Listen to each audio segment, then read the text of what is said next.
आफूसहित जुनसुकै माओवादी नेता दोषी देखिए पनि नछाड्न सिआइबीलाई भनेको प्रधानमन्त्री पुष्पकमल दाहाल प्रचण्डको भनाई। भ्रष्टाचार विरुद्धको अभियान अझ पेचिलो गरी अगाडि बढ्ने प्रचण्डको दाबी। सरकार असफल भइसक्यो, प्रधानमन्त्रीले राजीनामा दिनुपर्ने नेपाली काङ्ग्रेसका सांसद सुनिल शर्माको भनाई। राप्रपाको पार्टी कार्यालय नभत्काउन उच्च अदालतको अन्तरिम आदेश। बालेन्द्र शाहलाई लाग्यो झड्का। कर्णाली प्रदेशमा समाजवादी मोर्चाको सन्देश। एमसिसी बारे मोर्चामा असन्तोष निशानामा नेकपा एमाले। पेट्रोलियम पदार्थको मूल्य वृद्धि, पेट्रोलमा मात्रै 4, डिजेलमा 3, अन्यमा कति भयो त यसबारे सम्पूर्ण जानकारी। 60 किलो सुन तस्करीको अनुसन्धान गर्न भारत पुगे सिआइबीका डिएसपी। सुशासन कायम गर्न नेपाल प्रहरी र सशस्त्र प्रहरी स्वार्थबाट माथि उठ्नुपर्ने काठमाडौँका मेयर बालेन्द्र शाहको भनाई। चीनले चुच्च नक्सा हटाएको विरोधमा चीन दूतावास अगाडि नेभी सङ्घले गर्यो प्रदर्शन। राजनीतिलाई पेसा बनाउनु हुँदैन, यो सेवा हो भन्दै सांसद प्रेम आलेको भनाई। विद्यादेवी भण्डारीको पुनरागमनको चर्चाले कम्युनिस्ट दलहरूभित्र हलचल। राष्ट्रपति रामचन्द्र पौडेलसँग अमेरिकी सांसद प्रतिनिधि मण्डलद्वारा भेटवार्ता। प्रधानमन्त्री प्रचण्डको घोषणा, बर्खा सकिए लगत्तै लाखौँ मान्छे सडकमा उतार्छौँ। राप्रपाका नेताहरू भन्छन् तत्काल सरकारमा जाने सम्भावना छैन। काठमाडौँमा 150 रोपनी अतिक्रमित सार्वजनिक जग्गा संरक्षण गर्न सफल भएको बालेन्द्र शाहको भनाई। सर्वोच्च अदालतलाई कोशी प्रदेशका मुख्यमन्त्री थापाको जवाब। कोशीको सरकार संवैधानिक छ। नेपालको नयाँ नक्सामा नेपाली भूमि भारतमा देखाइएको भन्दै काठमाडौँका मेयर बालेन्द्र शाहले गरे चीन भ्रमण नै रद्द। एमसिसी विरुद्ध प्रचण्ड लड्नुहुन्छ भन्ने विश्वास भएको नेकपा का नेत्रविक्रम चन्द विप्लवको टिप्पणी। एमसिसी बारे छलफल गर्न विप्लवले बोलाए पार्टीको स्थायी कमिटीको बैठक। गगन थापा, रवि लामिछाने र कुलमान घिसिङ लेन्डुप दोर्जेका सन्तान हुन्। पैसा पाए भने देश नै बेचेर खान सक्छन् भन्दै विप्लवको टिप्पणी। एमसिसीको व्याख्यात्मक घोषणा, अमेरिकाले स्वीकार्नुपर्छ, आइपिएससँग जोडिन सकिँदैन भन्दै माधव कुमार नेपालको भनाई। 60 किलो सुन तस्करीको अनुसन्धान गर्न सिआइबीका उच्च अधिकारी भारत जाँदै। सुन तस्करीमा कृष्ण बहादुर महराको संलग्नता, छोरा पक्राउ। बाबु निगरानीमा मात्रै। भेपभित्र सुन ल्याउने समूह बल्ल छानबिनमा। राहुललाई 60 दिनसम्म हिरासतमा राख्ने अनुमति। उपेन्द्र यादवले घुर्की देखाएपछि प्रधानमन्त्री प्रचण्ड फायर। रवि लामिछाने र राजेन्द्र लिङदेललाई सरकारमा भित्राउने तयारी। प्रचण्डकै अगाडि नेत्रविक्रम चन्द विप्लवले भने एमसिसीका नाममा अतिक्रमण र हस्तक्षेप हामीलाई स्वीकार्य छैन। सुशासन अभियानलाई सफल नपारी विश्राम नलिने गृहमन्त्री नारायण काजी श्रेष्ठको टिप्पणी। अर्थतन्त्रलाई लयमा फर्काएर विकास र समृद्धको क्षेत्रमा तीव्रता दिने प्रधानमन्त्री प्रचण्डको भनाई। प्रधानमन्त्रीको चीन भ्रमणमा बिजुलीका आधा दर्जनभन्दा बढी एजेन्डा। काठमाडौँ महानगरपालिकाले भोलि शुक्रबार सार्वजनिक बिदा दिँदै भ्रष्टाचारको अन्त्य गर्न राष्ट्रिय सहमतिको सरकार बनाउनु पर्ने मन्त्री सुधन किराँतीको टिप्पणी। राजनीतिक भनेको फुलको ओछ्यानमा सुतेको जस्तो नहुने मन्त्री सुधन किराँतीको टिप्पणी। शुक्रबारबाट तातो पानी नाका स्थानीयका लागि पनि खुल्ने। पैसा नभएकै कारण उपचार नपाएर कोही मर्नु पर्दैन भन्दै स्वास्थ्य मन्त्री मोहन बस्नेतको भनाई। दोस्रो खेलमा भारतसँग प्रतिस्पर्धा गर्न श्रीलङ्का पुग्यो नेपालको क्रिकेट टोली। नेपाली क्रिकेट टिमलाई सान्त्वना दिँदै डाक्टर बाबुराम भट्टराईले भने बच्चाले साँडेसँग जुझ्न नै ठुलो कुरा हो।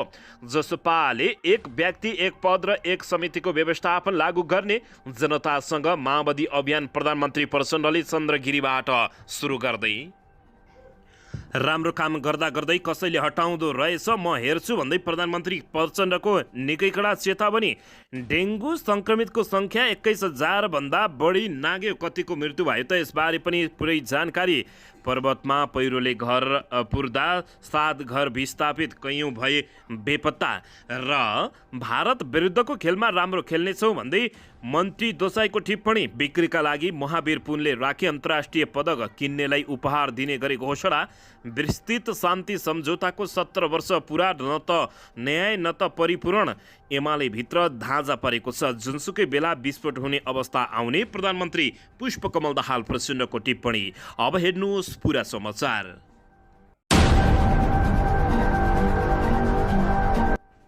दर्शक महानुभावहरू नमस्कार। नेपाली न्युज टिभीको न्युज बुलेटिन खबरमा यहाँहरूलाई हार्दिक स्वागत छ।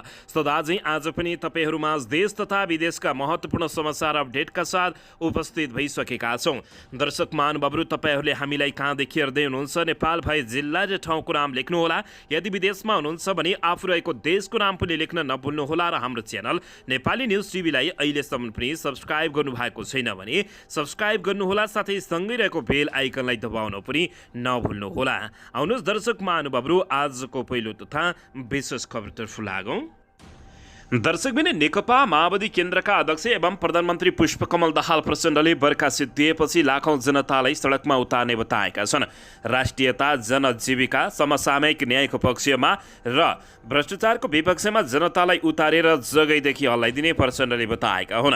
बिहिबार सुर्खेतमा समाजवादी मोर्चाको कार्यक्रममा प्रचण्डले भने केही दिनपछि बर्खा सिद्धिएपछि लाखौं जनतालाई सडकमा ल्याएर राष्ट्रियताको पक्षमा, जनजीविकाका पक्षमा, सामाजिक न्यायको पक्षमा र भ्रष्टाचार विरुद्धमा जगैदेखि हल्लाइदिनु पर्ने हुन्छ।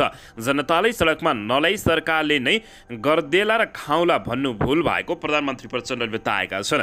प्रधानमन्त्री प्रचण्डले सरकार कति समय चल्छ भन्नेमा आफ्नो चिन्ता नरहेको र आफू सरकार जोगाउन र जे गरे पनि पक्षमा नरहेको बताएका छन्।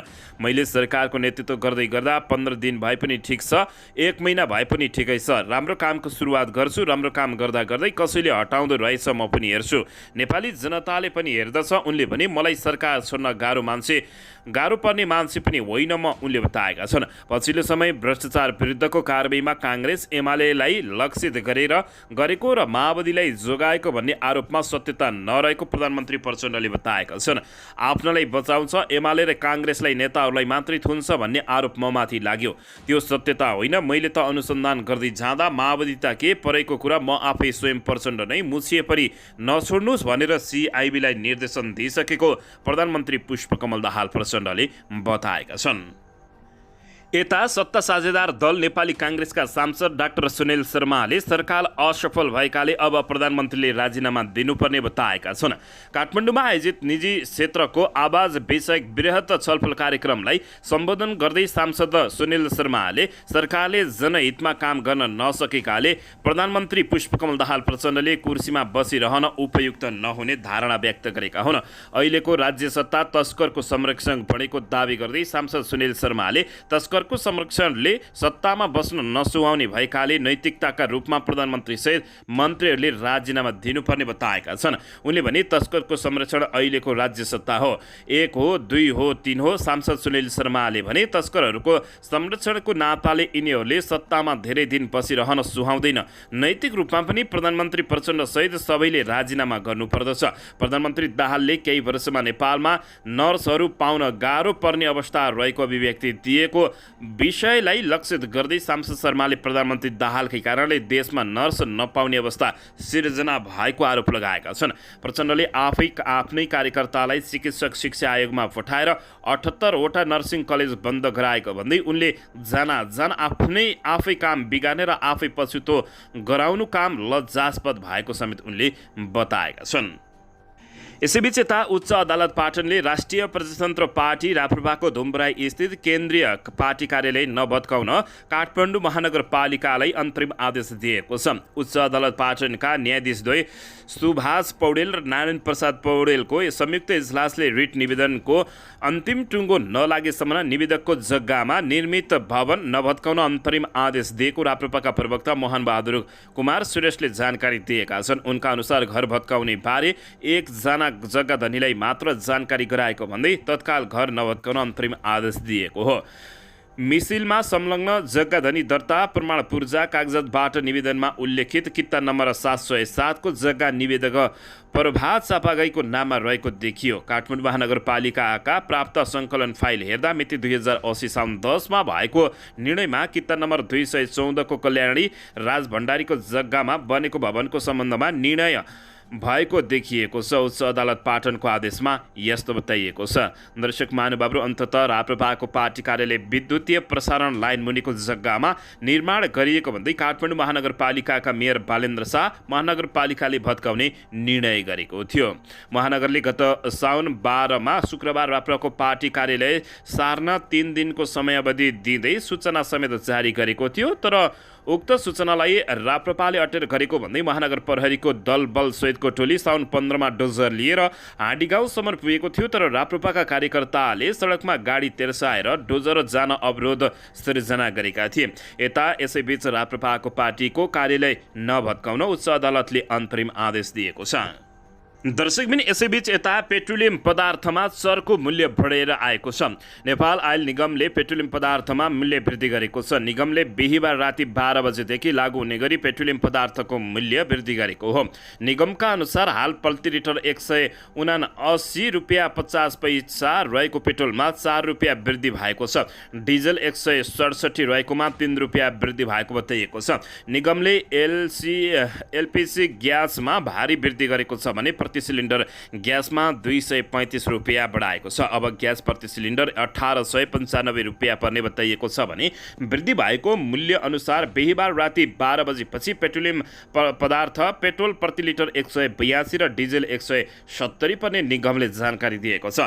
इन्डियन आयल कर्पोरेसनबाट प्राप्त नयाँ खरिद मूल्य अनुसार पेट्रोलमा रु 3 रुपियाँ 17 पैसा, डिजेलमा 2 रुपियाँ 48 पैसा र ग्यासमा 186 रुपियाँ 45 पैसा वृद्धि भएर आएपछि नेपालमा मूल्य बढेको जानकारी प्राप्त भएको छ। यसैबीच 60 किलो सुन तस्करीको अनुसन्धान गर्न भारत सिआइबीका डिएसपीलाई पठाइएको छ। राजस्व अनुसन्धान विभागले गत साउन 3 गते बरामद गरेको सुन तस्करीको अनुसन्धानका लागि सिआइबीले अनुसन्धान अधिकृतलाई भारत पठाएको छ। प्रहरी नायब उपरीक्षक डिएसपी धर्म भण्डारीलाई केन्द्रीय अनुसन्धान ब्युरो सिआइबीले बिहिबार भारत पठाएको सिआइबीका उच्च अधिकारीले जानकारी दिएका छन्। डिएसपी भण्डारीले यसअघि पनि विभिन्न अपराधमा संलग्न रही भागेका अभियुक्तहरूलाई पटक भारत पुगेर पक्राउ गरेका छन्। यसअघि बालुवाटार जग्गा प्रकरणको अनुसन्धानमा गरेका भण्डारीलाई उक्त अनुसन्धान सकिएसँगै 60 किलो सुन तस्करीको अनुसन्धानमा संलग्न गराइएको थियो। अनुसन्धानका टोलीमा सामेल गराइएको एक सातामै उनलाई भारतमा खटाइएको बताइएको छ। सिआइबीको टोली यसअघि समेत भारत पुगेर अनुसन्धान गरिरहेको थियो। बुधबार मात्रै सुन तस्करीमा संलग्न किशोर बस्नेतलाई भारतबाट पक्राउ गरेर ल्याइएको थियो। नेपाल र भारतमा सुन तस्करी गर्ने समूह एउटै भएको पाइएपछि थप अनुसन्धानका लागि टोली भारत पुगेको हो। दिल्ली स्थित नेपाली दूतावासमा प्रहरी कन्सुलर प्रहरी वरिष्ठ उपरीक्षक एसपी उमा प्रसाद चतुर्देवी कार्यरत रहेका छन्। चतुर्देवीलाई पनि यस अगाडिबाटै यो प्रकरणको अनुसन्धानमा खटाइएको छ। उनी सहितको टोलीले स्थानीय प्रहरीको सहयोगमा त्यहाँ रहेर अनुसन्धान गरिरहेका छन्। भारतमा सामान्य गरिदिनका लागि सिआइबीले यसअघि इन्टरपोल मार्फत आग्रह गरेको थियो। दर्शक महानुभावहरू, यसैबीच सुशासन कार्यान्वयन कायम गर्न नेपाल प्रहरी र सशस्त्र प्रहरी स्वार्थबाट माथि उठ्नुपर्ने काठमाडौँका मेयर बालेन्द्र शाहले बताएका छन्। काठमाडौँ महानगरपालिकाका प्रमुख मेयर बालेन्द्र शाहले नेपाल प्रहरी, सशस्त्र प्रहरी, जिल्ला प्रशासन कार्यालय सबै खाली स्वार्थबाट माथि उठे सहरमा सुशासन कायम हुने बताएका छन्। बिहिबार महानगर प्रहरीको 31औं नगर प्रहरी दिवसका अवसरमा आयोजित कार्यक्रममा उनले सबै संस्थाले नातावाद, कृपावाद र राजनीतिक प्रभावमा नपरी इमानदारीपूर्वक काम गरे सहरमा सुशासन ल्याउन सफल भइने बताएका हुन्। नगर प्रहरी बलले कसैको प्रभावमा नगरी कार्य गरेको दावी गर्दै उनले सोही अनुसार नेपाल प्रहरी, सशस्त्र प्रहरी तथा जिल्ला प्रशासन कार्यालयले काम गर्न सके महानगरमा सुशासन ल्याउन सफल हुने उनले दावी गरेका छन्। जसरी हाम्रो नगर प्रहरी बल अहिले नातावाद, कृपावाद र कुनै पनि राजनीतिक प्रभाव बिना सुशासनका लागि दबाव बिना काम गर्न सफल भएको छ, त्यसरी नै हाम्रो नेपाल प्रहरीको महानिरीक्षक ज्यूहरू पनि हुनुहुन्छ, सशस्त्र प्रहरीका महानिरीक्षक ज्यू पनि हुनुहुन्छ। उनले भने सशस्त्र प्रहरी र नेपाल प्रहरीले नि यसरी नै कुनै पोलिटिकल दबावमा नआइकन काम गरिदिनु भयो भने नेपाल सशस्त्र प्रहरी, नगर प्रहरी, सशस्त्र प्रहरी लगायत सिडिओ कार्यालय सबैले हाम्रो सहरमा सुशासन ल्याउन सफल हुन्छ। उनले त्यसका लागि नेपाल प्रहरी, सशस्त्र प्रहरी र प्रमुख जिल्ला अधिकारीहरूले ध्यान दिएर मिलेर सहकार्यमा काम गर्न सक्ने धारणा समेत व्यक्त गरेका छन्। दर्शक महानुभावहरू, यसैबीच चीनले चुच्चे नक्सा हटाएको विरोधमा दूतावास अगाडि नेभी सङ्घले प्रदर्शन गरेको छ। नेपाली काङ्ग्रेसको विद्यार्थी सङ्गठन नेपाल विद्यार्थी सङ्घ नेभी सङ्घले चिनिया दूतावासमा प्रदर्शन गरेको छ। चीनले सोमबार जारी गरेको नयाँ नक्सामा नेपालको नक्साको चुच्चे भाग हटाएर भारतमा गाभेको भन्दै नेभी सङ्घले विरोध प्रदर्शन गरेको छ।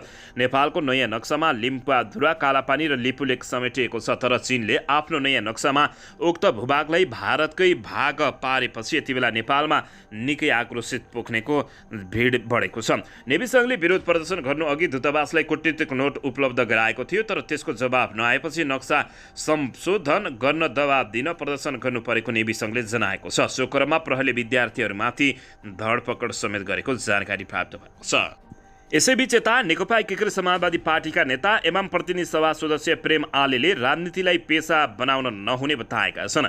कृष्ण चौलागाईको डेब्यू निर्देशनमा निर्माण भएको सिनेमा ऐँचो पैँचोको प्रिमियर शो हेरिसकेपछि सञ्चारकर्मीहरूलाई प्रतिक्रिया दिँदै उनले चलचित्रले विगतमा राजनीतिक कर्मीहरूले गरेका नराम्रा काम, विकृति, विसङ्गतिलाई चलचित्रले उजागर गरेको बताएका हुन्।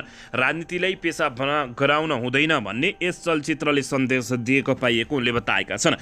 राजनीति भनेको पेसा होइन, सेवा हो। सेवाको भावले राजनीतिमा आउनुपर्दछ र जनताप्रति उत्तरदायी हुनुपर्छ, प्रेम आलेले बताएका छन्। जनप्रतिनिधिले जनतालाई परेका दुःख, हरेक दुःख सुखमा साथ दिनुपर्ने उनको भनाइरहेको छ। चलचित्रले सत्यतामा आधारित भएर कथाको उजागर गरेको समेत प्रेम आलेको टिप्पणी रहेको छ। यसैबीच यता राष्ट्रपति रामचन्द्र पौडेलसँग संयुक्त राज्य अमेरिकाको सांसदीय प्रतिनिधि मण्डलले बिहिबार भेटवार्ता गरेको छ। मार्क पोकनको नेतृत्वमा आएको अमेरिकी सांसदहरूको प्रतिनिधि मण्डलसँग राष्ट्रपति भवन शीतल निवासमा सो भेटवार्ता भएको बताइएको छ। भेटमा राष्ट्रपति रामचन्द्र पौडेलले समाजमा मानवीय मूल्य कायम गर्नका लागि सबैभन्दा पहिले लोकतन्त्र स्थापित हुन जरुरी रहेको बताउँदै पछिल्लो समय लोकतन्त्रको स्थापनासँगै नेपालमा नयाँ संविधानले समावेशी प्रावधान सहितका मानवीय मूल्यलाई स्थापित गरेको धारणा व्यक्त गरेको राष्ट्रपतिका प्रेस सल्लाहकार किरण पोखरेलले जानकारी दिएका छन्। राष्ट्रपति रामचन्द्र पौडेलले लोकतन्त्रका लागि लामो समय सङ्घर्ष गरेका कारण विभिन्न सीमाङ्कृत समुदायका समस्या महसुस गर्न सकेका कारण नै नयाँ संविधानमा मानवीय मूल्यताका ती व्यवस्था समेट्न सकिएको सन्दर्भ उल्लेख गरेका हुन्। उनले लामो सङ्घर्षपछि नेपालमा राजनीतिक रूपले लोकतन्त्र स्थापित भए पनि त्यही अनुसारको सामाजिक व्यवस्था र अवस्था परिवर्तन गर्न धेरै काम गर्न बाँकी रहेको भनेका छन्। त्यसमा अमेरिकी प्रतिनिधि मण्डलहरूको भ्रमणका एजेन्डा नेपालका लागि महत्त्वपूर्ण रहने राष्ट्रपति पौडेलले बताएका हुन्। गरिबीले नै मानवीय मूल्य विरुद्धका विकृतहरू देखा पर्दछ। गरिब हटेपछि मात्र विकृत कर्म आफै हट्दै जाने हो। राष्ट्रपति रामचन्द्र पौडेलले भने गरिबका कारण नेपाली जनताले धेरै समस्या भोग्नु परेको छ। त्यो समस्याबाट जनताको जीवन स्तरमाथि उठ्न हामी कोसिस गरिरहेका छौँ। त्यसमा अमेरिका जस्ता मुलुकको सहयोग हाम्रा लागि महत्त्वपूर्ण हुने उनले बताएका छन्। नेपालको संविधान निकै राम्रो रहेको र आफूहरू त्यसबाट प्रभावित भएको तथा अमेरिकामा नभएको महिला सम्बन्धी हक अधिकारको व्यवस्था नेपालमा भएको बताउँदै नेपालमा मानवीय मूल्य स्थापित गर्न के गर्न सकिन्छ भनेर छलफल गर्नु आफ्नो भ्रमणको उद्देश्य रहेको अमेरिकी प्रतिनिधि मण्डलको भनाइरहेको छ। दर्शकबिन यसैबीच यता कोशी प्रदेशका मुख्यमन्त्री उद्धव थापालाई बर्खास्त गर्न माग गर्दै सर्वोच्च अदालतमा परेको रिटमा शुक्रबार पूर्ण सुनवाईका लागि पेशी तोकिएको छ। भदौ 7 गते न्यायाधीश ईश्वरप्रसाद कतिवडाको इजलासले कोशी सरकारले विश्वासको मत लिँदा प्रक्रिया मिलेको नदेखिएको भन्दै दीर्घकालीन निर्णय नगर्न अन्तरिम आदेश दिएको थियो। यस्तै विपक्षीहरूसँग लिखित जवाफ र निर्णयका सक्कल फाइल मागेको छ। प्रतिवादीहरू सबै सर्वोच्च अदालतले दिएको म्याद भदौ 13 गते भित्रमा लिखित जवाब बुझाइसकेका छन्। मुख्यमन्त्री थापाले पनि सर्वोच्च अदालतमा लिखित जवाब बुझाएका हुन्। हालको संयुक्त सरकार रहेसम्म वा असफल नभएसम्म अल्पमतको ठूलो दलको हैसियतले सरकार गठनको कुनै सम्भावना संविधानत हुन नसक्ने भएबाट कुनै पनि संवैधानिक वा कानुनी प्रश्न नउठी असंवैधानिक प्रकृतिको माग दाबीलाई लिएर पर्न आएको निवेदन प्रथम दृष्टिबाटै खारिज भागी रहेको थापाको जवाफ रहेको छ।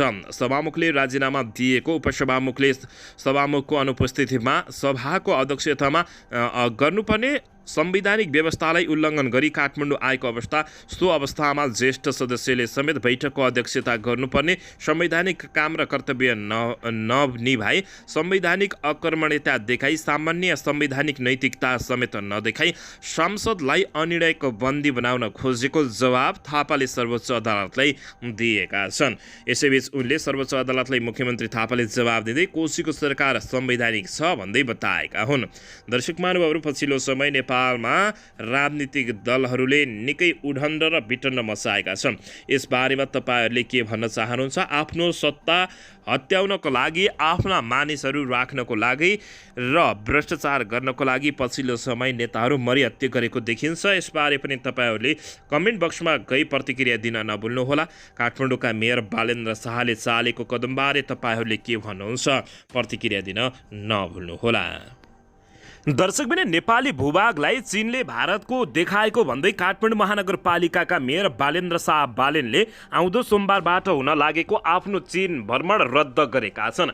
काठमाडौँका मेयर बालेन्द्र शाहले केही अगाडि चीनको प्राकृतिक स्रोत मन्त्रालयले नेपालको नयाँ चुच्चे नक्सालाई हटाएर पहिलाकै बुच्चे नक्सालाई कायम गरेको उल्लेख गर्दै आफ्नो चीन भ्रमण नहुने सामाजिक सञ्जाल मार्फत जानकारी दिएका छन्। नेपाली भूभागलाई चीनले नेपाललाई नै नसोधी भारतको देखाउनु हाम्रो संवेदनशीलतालाई चालेको गलत कदम मानेका छौँ। काठमाडौँका मेयर बालेन्द्र शाहको टिप्पणी रहेको छ। त्यसैले आज मेरो चीनको निमन्त्रणामा हुन गरेको 5 दिने भ्रमण नैतिकताको आधारमा नजाने निर्णय गरेको छु। बालेन्द्र शाहले भने नेपालले 2077 जेठ 8 मा लिपुलेक, लिम्पुवाधुरा र कालापानीलाई समेटेर नयाँ चुच्चे नक्सा निकालेको पनि फेसबुकमा पोस्ट प्रष्ट पारेका छन्। चीनले भदौ 11 मा आफ्नो नयाँ नक्सा जारी गर्दा छिमेकीका नेपालको पुरानी नक्सा समेटेको हो। भारतले नेपालको नयाँ नक्सालाई स्वीकार गरेको छैन र नेपाली भूभाग भारतीयहरू अझै बसिरहेका छन्। नेपालको नयाँ नक्सालाई भारतले स्वीकार गरिरहँदा चीनले पनि भदौ 11 मा आफ्नो नयाँ नक्सामा सार्वजनिक गर्ने क्रममा छिमेकी देश नेपालको नक्सा भनेर पुरानै देखाएर बाहिर ल्याएको हो। चीनको सरकारी मिडिया ग्लोबल टाइमका अनुसार उक्त नक्सा चीनको प्राकृतिक स्रोत मन्त्रालयले जारी गरेको छ। यो सँगै काठमाडौँका मेयर बालेन्द्र शाह निकै आक्रोशित बनेका छन्। काठमाडौँका मेयर बालेन्द्र शाहको अभिव्यक्तिबारे तपाईँहरूले के भन्न चाहनुहुन्छ? कमेन्ट बक्समा गई काठमाडौँका मेयर बालेन्द्र शाहलाई हौसला प्रदान गर्न नभुल्नुहोला। यसैबीच यता नेपाल कम्युनिस्ट पार्टीका महासचिव नेत्रविक्रम चन्द विप्लवले अमेरिकी परियोजना मिलेनियम च्यालेन्ज कर्पोरेसन एमसीसी जनताको हितमा नरहेको बताएका छन्। समाजवादी मोर्चाले कर्णालीको सुर्खेतमा आयोजना गरेको सन्देश सभालाई सम्बोधन गर्दै नेत्रविक्रम चन्द विप्लवले यसको विरुद्धमा प्रधानमन्त्री समेत रहेका नेकपा माओवादी केन्द्रका अध्यक्ष पुष्पकमल दाहाल प्रचण्ड लड्ने विश्वास व्यक्त गरेका छन्। एमसीसी जनताको हितमा छैन, एमसीसी विरुद्ध प्रचण्ड लड्नुहुन्छ भन्ने विश्वास छ। अर्को खराब मान्छे आउने बित्तिकै अनेक चलखेल हुन सक्छ। विप्लवले भने अनुदान हो भने ठिक छ, तर त्यसका नाममा हस्तक्षेप, नियन्त्रण र उपनिवेश स्वीकार गर्न सकिन्न। नेपाल कुनै पनि सैन्य मोर्चामा जान नसक्ने नेत्रविक्रम चन्द विप्लवले बताएका छन्। विप्लवले समाजवादी मोर्चा क्रान्तिको प्रतीक भएको पनि दावी गर्दै राष्ट्रहित र प्राप्त उपलब्धिको रक्षाका लागि मोर्चा एक ढिक्का रहेको समेत उनको भनाइरहेको छ। अरू कुरामा हामी 4 दल बीच फरक मत हुन सक्छ। विप्लवले भने क्रान्तिद्वारा प्राप्त उपलब्धि रक्षा गर्ने दायित्व र देशलाई युक्रेन बनाउन चाहने तत्त्वहरू कहिले पनि कसैको अधीनमा नरहेको नेपाललाई उपनिवेश बनाउन चाहने साम्राज्यवादी तत्त्वहरू विरुद्ध हामी लड्नेछौँ र एक ढिक्का हुनेछौँ उनले बताएका छन्। नेपालमा संसदीय व्यवस्था रहेसम्म शान्ति, स्थिरता र समृद्ध सम्भव नरहेको समेत नेत्रविक्रम चन्द विप्लवले बताएका छन्। अहिलेको सरकार प्रगतिशील रहेको भन्दै विप्लवले सुशासनका पक्षमा डटेर लाग्न प्रधानमन्त्री प्रचण्डलाई आग्रह गरेका छन्। उनले आफूहरू भ्रष्टाचार निर्मूल पार्न सडकमा साथ दिन तयार रहेको समेत बताएका छन्। एमसीसी बारे छलफल गर्न नेत्रविक्रम चन्द विप्लवले आफ्नो पार्टीको स्थायी कमिटीको बैठक पनि डाकेका छन्। यता नेत्रविक्रम चन्द विप्लवले गगन थापा, रवि लामिछाने र कुलमान घिसिम लेन्डुप दोर्जेका सन्तान हुन्। पैसा पाए देशै बेचेर खाने विप्लवले बताएका छन्। नेकपाका महासचिव नेत्रविक्रम चन्द विप्लवले काङ्ग्रेस महामन्त्री गगन थापा, रासपाका सभापति रवि लामिछाने र नेपाल विद्युत प्राधिकरणका प्रबन्धक निर्देशक कुलमान घिसिङलाई लेन्डुप दोर्जेका सन्तानको संज्ञा दिएका छन्। त्यति मात्रै होइन, विप्लवले यी नेताहरूलाई चन्द्रशेखर उपाध्यायको चेलाको पनि संज्ञा दिएका छन्। उनले भने यी त असमान सन्धि सम्झौता हस्ताक्षर गर्ने मान्छे हुन्। यिनीहरू देश बेच्ने लेन्डुप दोर्जेका सन्तान हुन्। यिनीहरू पैसा पाए भने देश बेचेर खान तयार हुनेछन् उनले बताएका छन्। उनले नेपाल 50 अर्ब पैसाको दास बन्न नसक्ने टिप्पणी गर्दै यस्तो बताएका छन्। यता एमसिसीको व्याख्यात्मक घोषणा अमेरिकाले स्वीकार्नु पर्दछ, आइपिएससँग जोडिन सकिँदैन भन्दै नेकपा एसका नेता माधव कुमार नेपालले बताएका छन्। माधव कुमार नेपाल नेकपा एकीकृत समाजवादी पार्टीका अध्यक्ष नेपालले एमसिसीको सम्बन्धमा नेपालको प्रतिनिधि सभाले गरेको व्याख्यात्मक घोषणालाई अमेरिकाले स्वीकार गर्नुपर्ने बताएका हुन्। एमसिसी कुनै सुरक्षा सङ्गठनको अङ्ग हुन नहुने पनि उनले दावी गरेका छन्। समाजवादी मोर्चा कर्णाली प्रदेशमा समितिको घोषणा सभालाई बिहिबार सुर्खेतमा सम्बोधन गर्दै नेता माधव कुमार नेपालले एमसिसीका सम्बन्धमा 12 बुँदे व्याख्यात्मक घोषणालाई अमेरिकाले सकारात्मक रूपमा लिनुपर्ने उनले बताएका छन्। अमेरिकी आर्थिक सहयोग कार्यक्रम मिलेनियम च्यालेन्ज कर्पोरेसन एमसिसी हिजोदेखि कार्यान्वयनमा गएको छ, तर प्रतिनिधि सभाबाट पारित व्याख्यात्मक घोषणालाई अमेरिकाले मान्यता दिएको छैन। राष्ट्रियताको कुरा उठेको छ, सीमाना र नक्साका कुरा छन्। हामी असंलग्न परराष्ट्र नीति प्रतिबद्धता हुन्छौँ। मित्रको नाममा कसैको हुकुम निर्देशन स्वीकार्य छैन, माधव कुमार नेपालले बताएका छन्। नेपालको भूमिकालाई छिमेकीको विरुद्धमा प्रयोग गर्न दिँदैनौँ। नेपालले भने नेपालको संविधान भन्दा माथि अरू लागू हुन सक्दैन। एमसिसीले सकारात्मक रूप लिनुपर्दछ। एमसिसी कुनै सुरक्षासँग जोडिनु हुँदैन। आइपिएस इन्डो पेसिफिक स्ट्रेटेजीसँग जोडिनु हुँदैन, माधव कुमार नेपालले बताएका हुन्। अध्यक्ष नेपालले समाजवादी मोर्चाले राष्ट्रियताको पक्षमा खबरदारी गर्ने बताउँदै उनले विचार मिल्दै गए पार्टी एकता टाढा नभएको समेत बताएका छन्। मोर्चा एकले अर्कालाई अपमान गर्ने कुरा मान्य छैन, प्रदेशमा त्यही व्यवहार हुनुपर्दछ। नेपालले भने विचार मिल्यो भने हामी अलग अलग रहनुपर्ने कारण छैन, धेरै पसल खोल्नुपर्ने हाम्रो मान्यता नभएको उनले बताएका छन्। यता भेभित्र सुन ल्याउने समूहमाथि बल्ल छानबिन भएको छ र नेताका छोरा पक्राउ परेका छन्। राहुल महरालाई 60 दिनसम्म हिरासतमा राखेर अनुसन्धान हुन सक्ने आकलन गरिएको छ। सुन तस्करका नायिकाको खोजीका लागि ब्युरोले कूटनीतिक पहल पनि थालेको बताइएको छ। विद्युतीय सिगरेट भेप मार्फत भएको 9 किलो सुन तस्करी प्रकरणमा तस्कर समूह विरुद्धको अनुसन्धान सुरु भएको छ। त्रिभुवन अन्तर्राष्ट्रिय विमानस्थल भन्सार कार्यालयको गोदामबाट चोरिएको सुनबारे अदालतमा मुद्दा दायर भएको झण्डै 2 महिनापछि केन्द्रीय अनुसन्धान ब्युरो सिआइबीले तस्करीमा संलग्न समूहमाथि अनुसन्धान थालेको छ। दोस्रो चरणको अनुसन्धानका क्रममा प्रहरीले बुधबार पूर्व सभामुख एवं माओवादी केन्द्रका नेता कृष्णबहादुर महराका छोरा राहुल महराले पक्राउ गरेको छ। उनलाई पक्राउ गरेसँगै संगठित अपराध र अवैध सुन चोरी पैठरीको कसुरमा 5 दिन हिरासतमा राखेर अनुसन्धान गर्न अदालतबाट अनुमति लिएको सिआइबीका एसपी नवराज अधिकारीले बताएका छन्। 2 महिना अघि आपराधिक विश्वासघात र संगठित अपराधमा सुन चोरी गर्ने समूह विरुद्ध मात्रै मुद्दा दायर भएको थियो। राहुलको पक्राउसँगै सुन ल्याउने समूह विरुद्ध अनुसन्धान गर्न सिआइबीले 60 दिन समय पाएको छ। एक अनुसन्धान अधिकृतका अनुसार यो अवधिमा सुन ल्याउने चिनिया नागरिकहरूका बारेमा पनि अनुसन्धान हुने बताइएको छ। दर्शक महानुभावहरू, यता सुन तस्करी प्रकरणमा महराको संलग्नता छ, तर छोरा पनि पक्राउ परेका छन्। बाबु भने निगरानीमा मात्रै रहेका छन्। विद्युतीय चुरोट भेपमा लुकाएर भित्राइएको सुन तस्करीको प्रकरणमा जोडिएका पूर्व सभामुख एवं सत्तारूढ दल नेकपा माओवादी केन्द्रका उपाध्यक्ष कृष्णबहादुर महराका छोरा राहुल पक्राउ परेसँगै यति बेला राजनीतिक विरुद्ध तरङ्ग भएको छ। प्रहरीको केन्द्रीय अनुसन्धान ब्युरो सिआइबीले उनलाई बुधबार काठमाडौँबाट पक्राउ गरेसँगै यही प्रकरणमा पूर्व सभामुख महरा समेतलाई अनुसन्धानको दायरामा ल्याइने सिआइबीले जानकारी दिए पनि उनी यति बेला निगरानीमै रहेको बुझिएको छ। सुन तस्करीमा संलग्न चिनिया गिरोहसँग महराका बाउ छोराले पटक पटक टेलिफोन संवाद गरेको सरकारी अनुसन्धानबाटै पुष्टि भइसकेको छ। चिनिया तस्कर र उसको समूहसँग बाउ छोराले 256 पटक फोन सम्पर्क गरेको खुलासा भएको छ। तर अब छोरा पक्राउ परेकोमा अब बाउ पनि पक्राउ पर्ने लगभग पक्का भएको छ। यसैबीच यता उपेन्द्र यादवले प्रधानमन्त्री पुष्पकमल दाहाल प्रचण्डलाई घुर्की देखाएपछि प्रचण्ड फायर भएका छन्। रवि लामिछाने र राजेन्द्र लिङदेललाई सरकारमा भित्राउने तीव्र तयारी गरेको बुझिएको छ। प्रधानमन्त्री पुष्पकमल दाहाल प्रचण्डले मन्त्री परिषद हेरफेरको तयारी गरेका छन्। राप्रपालाई सरकारमा ल्याउने गिरेकारा थालेका प्रधानमन्त्री दाहालले यो बीचमा राष्ट्रिय स्वतन्त्र पार्टीका सभापति रवि लामिछानेसँग पनि सत्ता सहकार्यको लागि छलफल गरेका छन्। राप्रपालाई संसदीय समितिको सभापतिको भाग छुट्याएसँगै सत्ता सहकार्यको चर्चा चलेको छ। राप्रपाका सांसद दीपक सिंह अहिले पूर्व पूर्वाधार विकास समितिको सभापति चयन भएका छन्।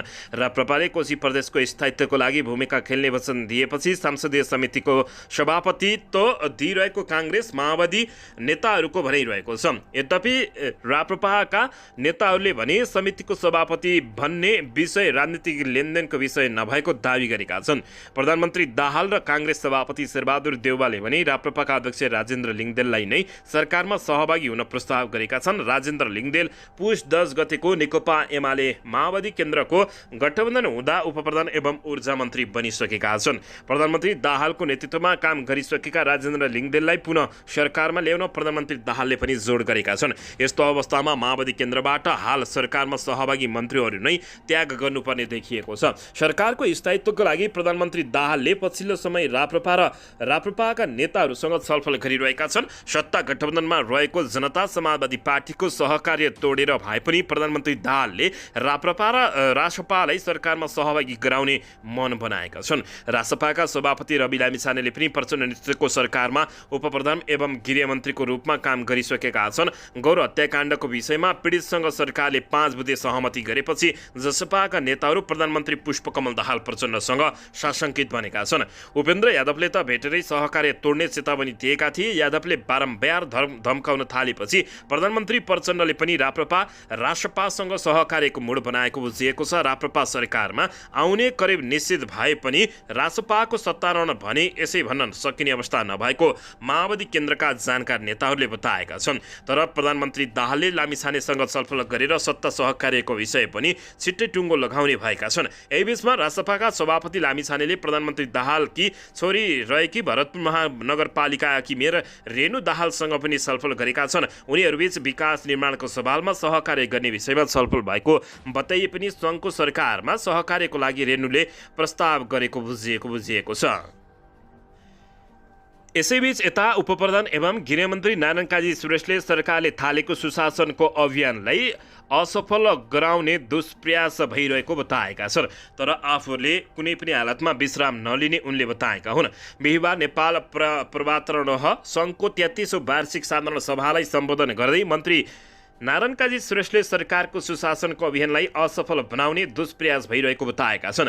तर उनले सरकारले सुशासनको अभियानबाट विश्राम नलिने र यो अभियानलाई कोही कसैको तागतले रोक्न र छेक्न नसक्ने उनले स्पष्ट पारेका छन्। उनले यस अभियानलाई सफल बनाउन नेपाललाई समृद्ध नेपाल बनाइ छाड्ने बताएका छन्। उनले जुन प्रवृत्ति र तागतका विरुद्ध सुशासनको अभियान सुरु गरिएको हो सोही प्रवृत्ति र तागतहरू सङ्गठित भएर सरकारको अभियान असफल गर्न लागेको बताउँदै मन्त्री श्रेष्ठले देशलाई समृद्ध बनाउनका लागि राष्ट्रिय मुद्दाहरूमा सबै राजनीतिक पार्टीहरूले सहमति कायम गर्नुपर्ने समेत बताएका छन्। उनले भने सरकारले अहिले समृद्धिको यात्रालाई तीव्र बनाउने हो भने समृद्धको प्रक्रियालाई तीव्र बनाउने र पड्कोमा पुर्याउने बताएका छन्। हो भने हामी सुशासनको अभियानलाई प्रभावकारी ढङ्गले अगाडि नबढाइ हुँदैन, पर भ्रष्टाचारको प्रभावका नियन्त्रण गर्ने, द्वन्द्व हिंसालाई अन्त्य गर्ने, अपराध नियन्त्रणलाई प्रभावकारी बनाउने, तस्करी कालोबजारीलाई रोक्ने, ठगीलाई रोक्न र तस्करी प्रकरणहरूको अपराधमा संलग्नहरूलाई भन्दा कडा कारबाही गर्ने प्रक्रिया अगाडि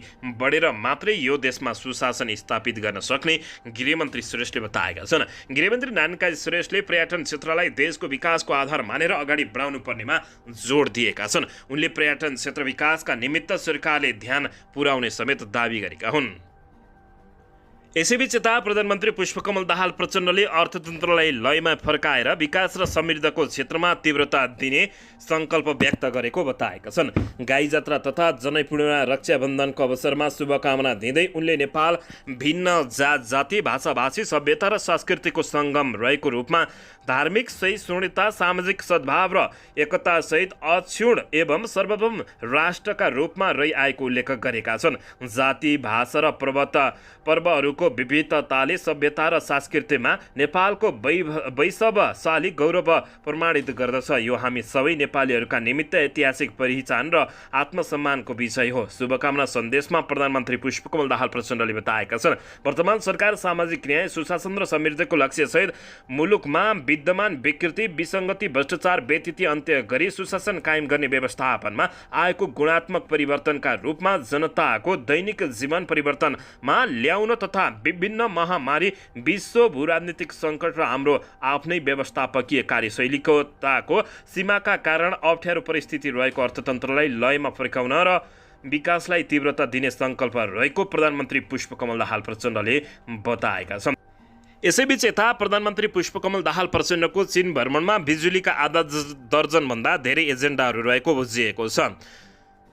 प्रधानमन्त्री पुष्पकमल दाहाल प्रचण्डको 5 असोजदेखि हुने चीन भ्रमणमा बिजुलीका एजेन्डाहरूले प्राथमिकता पाउने भएको छ। प्रधानमन्त्री तथा मन्त्रिपरिषदको कार्यालय स्रोतका अनुसार चीनसँग विद्युत व्यापार थालनी गर्ने प्रारम्भिक समझदारी गर्ने र विद्युतीय व्यापारको पूर्वाधार निर्माणलाई गति दिने विषयमा प्रधानमन्त्री प्रचण्डको भ्रमण केन्द्रित हुने बताइएको हो।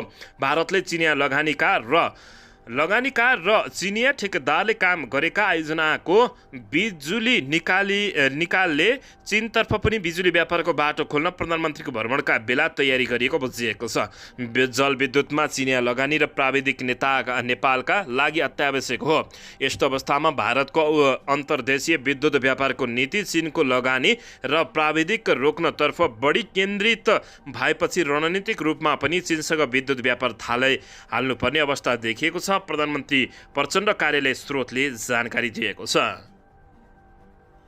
यसैबीच यता काठमाडौँ महानगरपालिकाले भोलि शुक्रबार सार्वजनिक बिदा दिएको छ।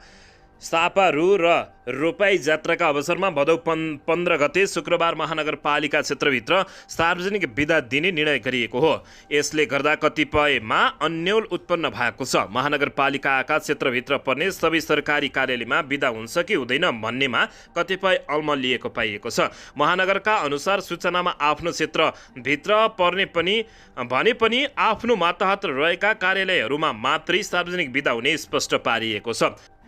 दर्शकबिन यसैबीच यता सांस्कृतिक पर्यटन तथा नागरिक उड्डयन मन्त्री सुदन केरातीले भ्रष्टाचार, अशिक्षा र गरिबीको अन्त्यका लागि राष्ट्रिय सहमतिको सरकार बनाउनु पर्ने बताएका छन्।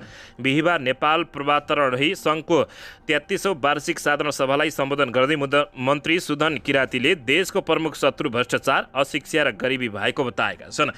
उनले भ्रष्टाचार, अशिक्षा र गरिबी देशको साझा शत्रु भएको उल्लेख गर्दै उनले यसलाई राष्ट्रिय एकताका साथ परास्त गर्नुपर्ने बताएका छन्। उनले यसको निमित्त राष्ट्रिय सहमतिको सरकार बनाउनु पर्ने बताउँदै उनले सो राष्ट्रिय सहमतिको सरकारको नेतृत्व पुष्पकमल दाहाल प्रचण्डले नै गर्नुपर्ने बताएका हुन्। मन्त्री किरातीले राष्ट्रिय सहमतिको सरकारले नै भ्रष्टाचार, गरिबी र अशिक्षाको अन्त्य गर्न सक्ने दोहोऱ्याएका छन्। यसैबीच यता स्वास्थ्य तथा जनसङ्ख्या मन्त्री मोहन बहादुर बस्नेतले कुनै पनि गरिब र विपन्न नेपालीलाई पैसा नभएकै कारण उपचार नपाएर मर्न नदिने बताएका छन्।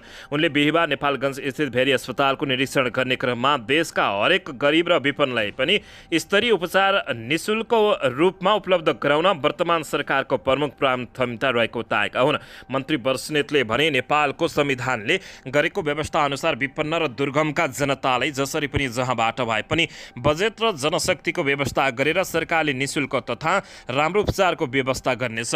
उनले सबै जनतालाई सरल र सहज रूपमा स्तरीय उपचार र सेवा प्रदान गर्नकै लागि सरकारले देशका सरकारी अस्पतालहरूको सेवा स्तरीयकरण गर्ने अभियान सुरु गरिसकेको जानकारी दिँदै 20औं वर्षसम्म सुविधा सम्पन्न सहरमा मात्र बस्ने चिकित्सकहरूलाई दुर्गम र ग्रामीण क्षेत्रमा पठाउन थालिएको पनि जानकारी दिएका छन्। मन्त्री बस्नेतले भने अब पहिलेका जस्तो चल्नेवाला छैन। सरकारी जागिरमा रहेका सबै चिकित्सकसँग समान व्यवहार गरिनेछ र सबैले सरकारले खटाएको ठाउँमा जानै पर्नेछ।